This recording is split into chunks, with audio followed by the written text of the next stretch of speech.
Maswerte ka pa rin daw, sabi ni Doc. Walang natamaan na vital organs. But you still have to stay here a few more days hanggang sa ayos ka na.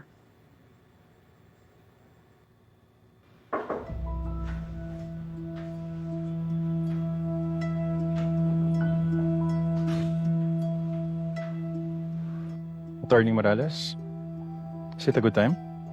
Sarge, kakatapos lang nilang tahiin yung sugat niya. May mga questions lang ako sa kanya tungkol sa confrontation nila ng alleged killer. Pwedeng bukas na lang yan?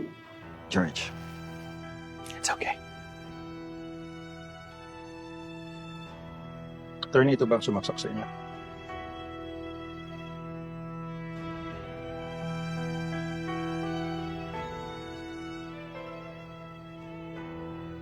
Siya nga. Familiar ba siya sa inyo? No. Pero bakit mo siya hinabol? So, hindi mo kilala yung tao, pero hinabol mo? May kutob kasi ako na siya yung killer. Nag-match din naman sa description ni George. Kaya inabol ko. Tapos ano nangyari? Inabol ko siya. Tapos, nasaksak ako.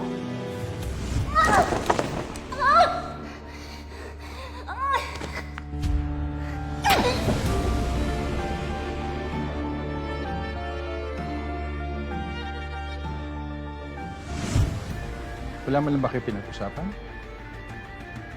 Hindi mo man lang tinanong kung sino siya. Kung ano atraso ng mga palasyos sa kanya. And why is she killing them? As a lawyer, hindi ka man lang na-curious sa motives niya. Masyadong mabilis ang pangyayari. Hinabol ko siya. Nilabas niya yung kutsilyo. Tapos sinaksak niya ako. So you're telling me, attorney, a 5'11" man ay naisaan ng isang maliit na babae?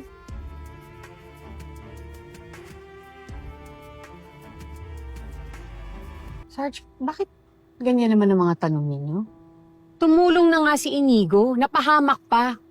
Bakit parang iniinsulto niyo pa? Miss Georgina, I'm not insulting anyone. Gusto ko lang makita ang big picture. She's a trained killer. Obvious naman. Alam niya kung anong ginagawa niyo. Alam niya kung paano kayo malulusutan. Kaya nga hindi niyo siya mahuli-huli. Di ba, Sergeant Royales?